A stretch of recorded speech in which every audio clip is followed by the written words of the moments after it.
India पर इस वक्त की बड़ी खबर यूपी के हाथरस से सामने आ रही है। इन दिनों एफआईआर को लेकर मौतों की श्रृंखला में एक और शिक्षक की मौत होना बताया जा रहा है। क्या पूरी जानकारी है, इसके लिए हमसे सीधे जुड़ चुके हैं इंडिया की सीतापुर संवाददाता प्रियांशु मिश्रा जी। तो प्रियांशु जी बताएं, क्या पूरी जानकारी है?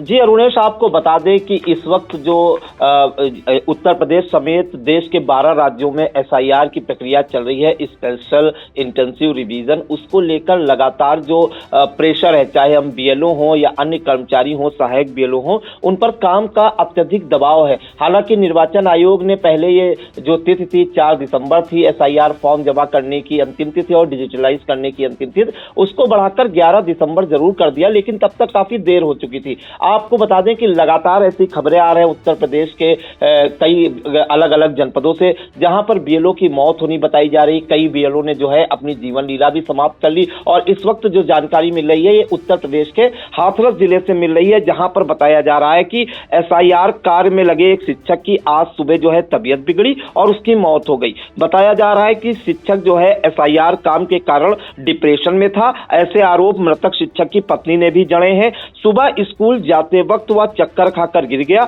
और अस्पताल ले जाते वक्त जो है उसकी मौत हो गई। ये पूरी जो घटना है ये हाथरस जिले के कस्बा सिकंदराऊ की ब्राह्मणपुरी मोहल्ले का है। और मृतक शिक्षक का जो नाम है वो कमलकांत शर्मा है। और मृतक शिक्षक की जो पत्नी है उनका ये आरोप है कि शिक्षक जो है कई दिनों से एसआईआर के काम के दबाव को लेकर भारी जो है तनाव में थे। आपको बताएं अरुणेश, इस मामले में जो है चर्चाएं ये भी हैं कि शिक्षक की जो मौत है वो हार्ट अटैक से होनी बताई जा रही है, लेकिन ये जो पूरा मौत का कारण है वो पोस्टमार्टम रिपोर्ट के बाद ही पता चल सकेगा। आपको बताएं कि जो सहायक अध्यापक थे कमलकांत शर्मा, उनकी एसआईआर में बीएलओ ड्यूटी लगाई गई थी और ये सामने बात निकल कर आ रही है कि वो काफी तनाव में थे। बताया जाता है कि बीएलओ जो है कमलकांत शर्मा अपने घर पर स्कूल जाते वक्त चक्कर खाकर गिर पड़े।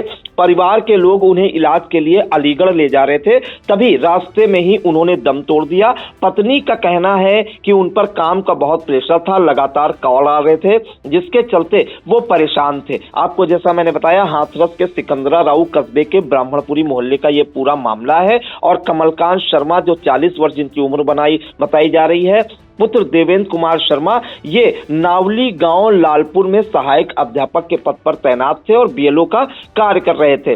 अरुणेश, इसके बाद हम आपको बता दें कि जो पत्नी के आरोप हैं उन्होंने क्या कुछ लगाए हैं। जैसे ही शिक्षक की मौत हुई, बीएलओ की मौत हुई कमलकांत शर्मा की, उन्होंने जो है इन्हें अलीगढ़ ले जाया जा रहा था, रास्ते में उन्होंने दम तोड़ दिया।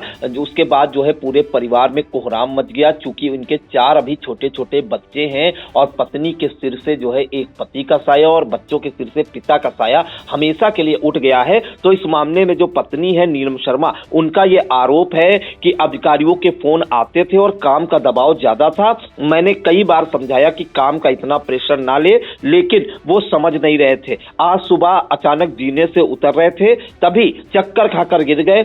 हम लोग उन्हें उठाकर पास के अस्पताल में ले गए, लेकिन डॉक्टर ने अलीगढ़ ले जाने को कहा और अलीगढ़ ले जाते समय रास्ते में ही दम तोड़ दिया। अगर कमलकांत शर्मा के परिवार की बात करें तो पत्नी नीलम शर्मा के अलावा 4 बेटे, जिसमें 14 वर्षीय विनायक द्विवेदी, 10 वर्षीय पुष्कर द्विवेदी, माधव द्विवेदी जिसकी उम्र 8 वर्ष बताई जा रही है, और 1.5 साल का देव द्विवेदी है। तो आप समझ सकते हैं कि पूरी कच्ची गृहस्थी थी और एक पिता का साया जब 4 बच्चों के सिर से उठ जाएगा, जो अभी कायदे से समझ भी नहीं पाते हैं, तो क्या बीत रही होगी परिवार पर और पत्नी पर। इसके अलावा आपको एक अहम जानकारी और देने कि जो पिता की मौत से जो अनजान है 1.5 साल का बेटा देव दरवाजे पर खेलता हुआ नजर आया। उसे क्या पता कि जो है उसके पिता अब दुनिया में नहीं रह गए। इस मामले में अरुणेश आपको बता दें कि बीएलओ की मौत की जो सूचना मिलते ही सिकंदराऊ के जो एसडीएम है और सीओ उनके घर पहुंचे और पूरे मामले की जानकारी ली। और इसके बाद डीएम हाथरस अतुल वत्स भी जो है बीएलओ के घर पहुंचे और परिजनों के साथ जमीन पर बैठकर बातचीत की और उन्हें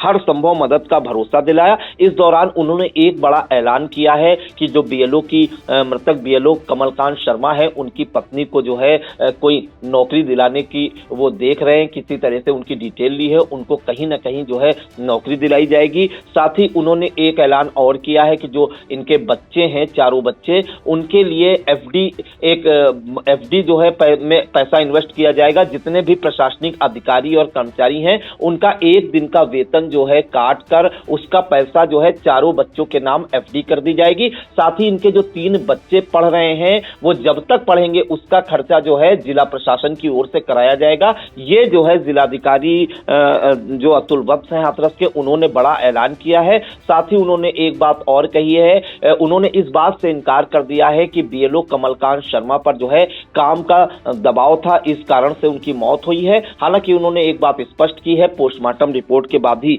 आगे पता चल सकेगा कि कैसे बीएलओ कमलकांत शर्मा की मौत हुई है। अरुण साहब को बता दें कि अगर हम उत्तर प्रदेश की बात करें तो अब तक 9 बीएलओ की जो है मौत हो चुकी है, जिनका कारण एसआईआर काम का दबाव बताया जा रहा है, जिसमें 3 शिक्षकों ने जो है या 3 बीएलओ ने जो है अपनी जीवन लीला समाप्त की है।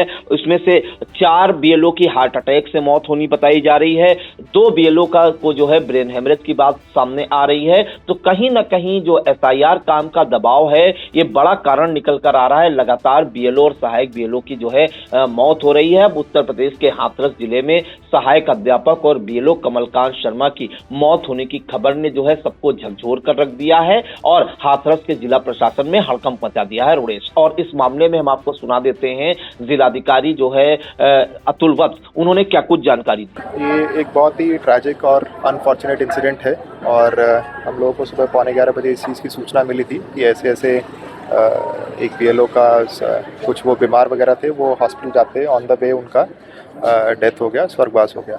तो जैसे हमें सूचना प्राप्त हुई तो पूरी टीम यहाँ पे आई और मैं और कप्तान साहब भी वहाँ से निकल गए थे। प्राइमा फेसाई जो हम लोग को पता लगा है वो ये पता लगा है कि कुछ इनको मेडिकल इलनेस हुआ था सुबह, और अभी आप सबको पता है कि जो बॉडी है वो पोस्टमार्टम के लिए डिस्ट्रिक्ट हॉस्पिटल के लिए गई है। तो पूरी इन्फॉर्मेशन मैं तभी दे पाऊँगा कि कारण क्या है इस चीज़ का। हम लोगों ने, क्योंकि देखिए कोई भी सरकारी कर्मचारी है और सरकारी कार्मिक यदि उसकी इन परिस्थितियों में किसी भी प्रकार से यदि उसके साथ ऐसा होता है तो बेसिकली पूरा जिला प्रशासन एक परिवार है। और हम लोगों ने ये ध्येय के साथ ये निर्णय लिया है कि हम लोग एक दिन की सैलरी, क्योंकि इनके 4 बच्चे हैं और ही सर्वाइव्ड बाय हिज वाइफ और इनकी मदर है, तो हम पूरे एक दिन की सैलरी इनके चारों बच्चों के नाम एक तो एफडी कराएंगे। बाकी मैंने तीनों बच्चों के स्कूल के डिटेल्स, 3 बच्चे इनके स्कूल गोइंग हैं तो उनके डिटेल्स मैंने नोट कर लिए। तो जब तक कि वो पढ़ना चाहेंगे तब तक उनकी एजुकेशन को हम लोग अपने स्तर से उस फंड करेंगे उसको, और ये इंश्योर करेंगे कि उसका भार इनके ऊपर कभी ना आए, इनके सपने कभी इस कारण से छोटे ना रह जाएं। साथ ही साथ क्योंकि इनका दौरान इस तरीके से मृत्यु हुआ है तो डाइंग इन हार्नेस में हम लोग प्रयास करेंगे कि उनकी जो वाइफ़ है, मुझे बताया गया है कि अभी वो इंटर पास है, अभी ऐसी परिस्थिति नहीं है कि मैं उनसे ज़्यादा सवाल पूछ सकूं, लेकिन वो इंटर पास हैं और जो भी हम लोग उनको डाइंग इन हार्नेस में या फिर अन्य कॉन्ट्रैक्चुअल नौकरी जॉब का प्रयास कर सकते हैं वो हम लोग करेंगे। इमीडिएटली मैंने सारी डिटेल्स वगैरह इसके नोट करा लिए और जैसी और सूचना आएगी मैं आप लोगों को दे दूँगा।